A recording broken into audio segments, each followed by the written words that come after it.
വിശുദ്ധ പൗലോസ്ലീഹ കൊരിന്ത്യർക്കെഴുതിയ എഴുതിയ 1-ാം ലേഖനത്തിൽ നിന്നും 6-ാം അധ്യായം 1 മുതൽ 20 വരെയുള്ള വാക്യങ്ങൾ. വിശ്വാസികളുടെ വ്യവഹാരം. നിങ്ങളിൽ ആർക്കെങ്കിലും ഒരു സഹോദരനെ പറ്റി പരാതി ഉണ്ടാകുമ്പോൾ അവൻ വിശുദ്ധരെ സമീപിക്കുന്നതിന് പകരം നീതിരഹിതനായ വിജാതീയരുടെ വിധി തേടുവാൻ മുതിരുന്നുവോ?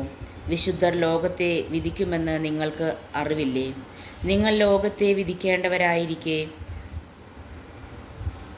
നിസ്സാര കാര്യങ്ങളെക്കുറിച്ച് വിധി കൽപ്പിക്കാൻ അയോഗ്യരായിരിക്കുന്നതെങ്ങനെ? ദൂതന്മാരെ വിധിക്കേണ്ടവരാണ് നാം എന്ന് നിങ്ങൾക്ക് അറിവില്ലേ? അങ്ങനെയെങ്കിൽ ഐഹിക കാര്യങ്ങളെപ്പറ്റി പറയാനുണ്ടോ?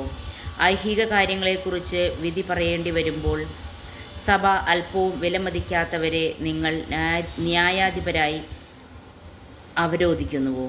നിങ്ങളെ ലജ്ജിപ്പിക്കാനാണ് ഞാനിത് പറയുന്നത്. സഹോദരങ്ങൾ തമ്മിലുള്ള വഴക്കുകൾ തീർക്കാൻ മാത്രം ജ്ഞാനിയായ ഒരുവൻ പോലും നിങ്ങളുടെ ഇടയിൽ ഇല്ലെന്ന് വരുമോ? സഹോദരൻ സഹോദരനെതിരെ പരാതിയുമായി ന്യായാസനത്തെ സമീപിക്കുന്നു, അതും വിജാതീയരുടെ ന്യായാസനത്തെ. നിങ്ങൾ തമ്മിൽ വ്യവഹാരങ്ങൾ ഉണ്ടാകുന്നത് തന്നെ നിങ്ങളുടെ പരാജയമാണ്.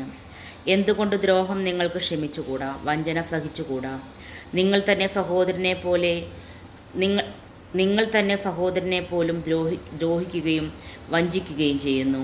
അനീതി പ്രവർത്തിക്കുന്നവർ ദൈവരാജ്യം അവകാശമാക്കുകയില്ല എന്ന് നിങ്ങൾ അറിയുന്നില്ലേ? നിങ്ങൾ വഞ്ചിതരാകരുത്. അസന്മാർഗികളും വിഗ്രഹാരാധകരും വ്യഭിചാരികളും സ്വവർഗഭോഗികളും കള്ളന്മാരും അത്യാഗ്രഹികളും മദ്യപന്മാരും പരദൂഷകരും കവർച്ചക്കാരും ദൈവരാജ്യം അവകാശമാക്കിയില്ല. നിങ്ങളിൽ ചിലർ ഇത്തരക്കാരായിരുന്നു. എന്നാൽ നിങ്ങൾ കർത്താവായ യേശുക്രിസ്തുവിൻ്റെ നാമത്തിലും നമ്മുടെ ദൈവത്തിൻ്റെ ആത്മാവിലും സ്നാനപ്പെടുകയും പവിത്രീകരിക്കപ്പെടുകയും നീതീകരിക്കപ്പെടുകയും ചെയ്തു. പരിശുദ്ധാത്മാവിൻ്റെ ആലയം. എല്ലാം എനിക്ക് നിയമാനുസൃതമാണ്, എന്നാൽ എല്ലാം പ്രയോജനകരമല്ല.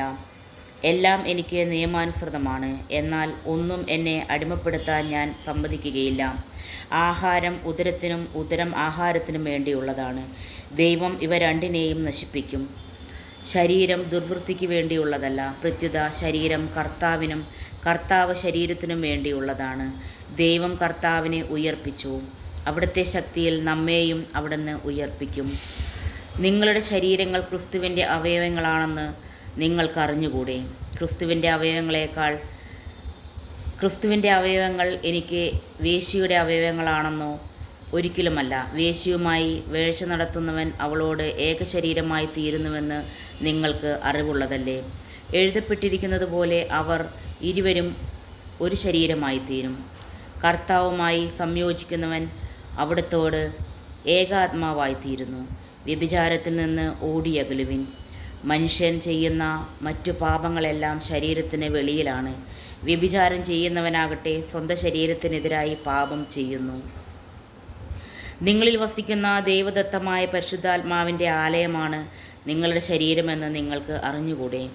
നിങ്ങൾ നിങ്ങളുടെ സ്വന്തമല്ല, നിങ്ങൾ വിലയ്ക്ക് വാങ്ങപ്പെട്ടവരാണ്. ആകയാൽ നിങ്ങളുടെ ശരീരത്തിൽ ദൈവത്തെ മഹത്വപ്പെടുത്തുവിൻ.